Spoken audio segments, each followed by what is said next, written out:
ഈ സംസ്ഥാനത്തെ ഹോട്ടലുകളിൽ, മുസ്ലിങ്ങൾ നടത്തുന്ന ഹോട്ടലുകളിൽ കൊടുക്കുന്ന ഭക്ഷണത്തിൽ മുസ്ലിങ്ങൾ തുപ്പിയിട്ടാണ് ഭക്ഷണം കൊടുക്കുന്നത് എന്ന് നിന്ദ്യമായ, ഹീനമായ നുണപ്രചരണം നടത്തിയ എന്റെ പഴയ സംസ്ഥാന പ്രസിഡന്റ് പറഞ്ഞത് ശരിയായില്ല എന്ന് പരസ്യമായി പറഞ്ഞതാണ് ഞാൻ ആദ്യം ആ പാർട്ടിയിൽ നടപടി നേടാണ്ടായ കാരണം. ഈ നാട്ടിലെ ജനങ്ങളെ ഹിന്ദുവെന്നും മുസ്ലിമെന്നും ക്രിസ്ത്യാനി എന്നും പറഞ്ഞ് വേർതിരിച്ചു പരസ്പരം സാമ്പത്തിക ഉപരോധം നടത്തി ഈ രാജ്യത്ത് ജീവിക്കാൻ കഴിയില്ല. ഈ ബഹുസ്വര സമൂഹത്തിൽ അങ്ങനെ ചെയ്യരുത്. വികാരമല്ല, വിവേകമായിരിക്കണം നമ്മളെ നയിക്കേണ്ടത് എന്ന് ഞാനിട്ട ഫേസ്ബുക്ക് പോസ്റ്റ് എനിക്കിന്ന് ലജ്ജയുണ്ട്. സമ്മർദ്ദത്തിന്റെ ഫലമായിട്ട് എനിക്കത് പിൻവലിക്കേണ്ടി വന്നു.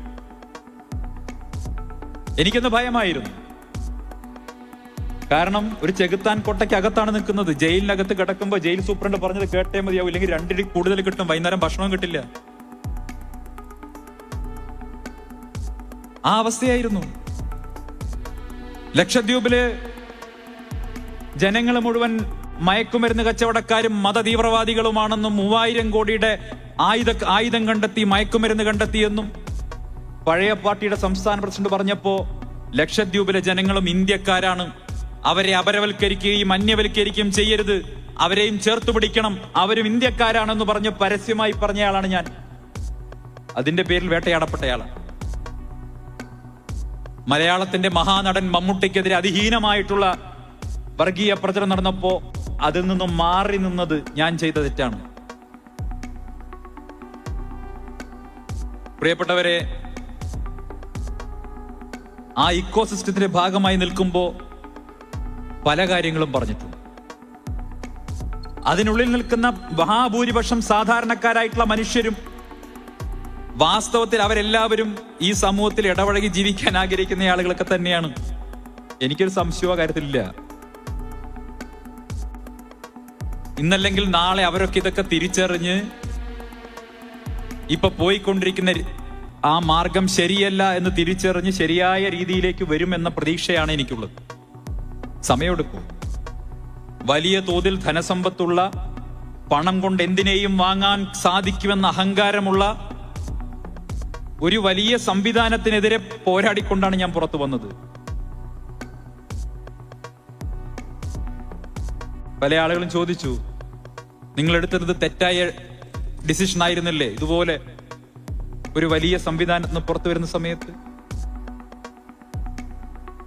ഒരുപക്ഷെ ഭൗതികമായിട്ടുള്ള സുഖ സൗകര്യങ്ങളാണ് ലക്ഷ്യമാക്കിയിരുന്നതെങ്കിൽ എനിക്ക് ഏറ്റവും സൗകര്യം നേരത്തെയുള്ള പാർട്ടി നിൽക്കുന്നത് തന്നെയായിരുന്നു. കേന്ദ്ര ഭരണമുള്ള പാർട്ടിയാ. അതല്ലെങ്കിൽ സംസ്ഥാനത്താണെങ്കിൽ സംസ്ഥാന ഭരണമുള്ള ആളുകളുടെ കൂടെ നിൽക്കാമായിരുന്നു. ഞാൻ അവിടെ നൽകിയ വില എന്ന് പറയുന്നത് എന്റെ വ്യക്തിപരമായ സ്വാതന്ത്ര്യം, എനിക്ക് പറയാനും എനിക്ക് സംസാരിക്കാനും എനിക്ക് യാത്ര ചെയ്യാനും നിർഭയമായ ഒരു ഇന്ത്യക്കാരൻ അനുഭവിക്കേണ്ട എല്ലാ സ്വാതന്ത്ര്യത്തോടും കൂടി രാഷ്ട്രീയ പ്രവർത്തനം നടത്താനുള്ള സ്വാതന്ത്ര്യത്തിന് വേണ്ടിയാണ് ഒരു അധികാരവുമില്ലാത്ത ഇന്ത്യൻ നാഷണൽ കോൺഗ്രസിലേക്ക് കടന്നു വന്നത്. രാജ്യത്ത് അധികാരത്തിലില്ല, സംസ്ഥാനത്ത് അധികാരത്തിലില്ല.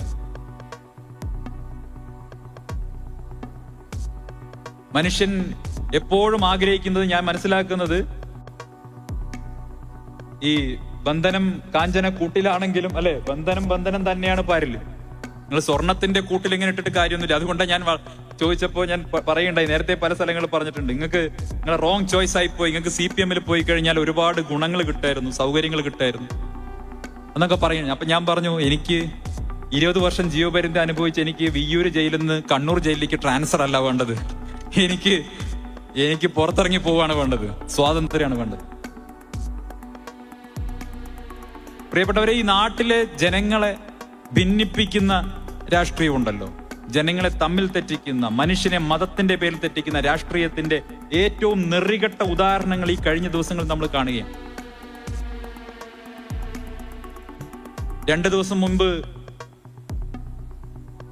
കേരളം ഭരിക്കുന്ന പാർട്ടിയുടെ കോഴിക്കോട്ടെ ജില്ലയുടെ അമരക്കാരൻ പറയുകയാണ്, ഈ അടുത്ത ദിവസങ്ങളിലായി, അടുത്ത കാലങ്ങളിലായി മലപ്പുറം, പാലക്കാട്, കോഴിക്കോട് ജില്ലകളിലൊക്കെ പ്രചാരം നേടിയിട്ടുള്ള ഒരു വ്യായാമ ശൃംഖല MEC7 അല്ലെ,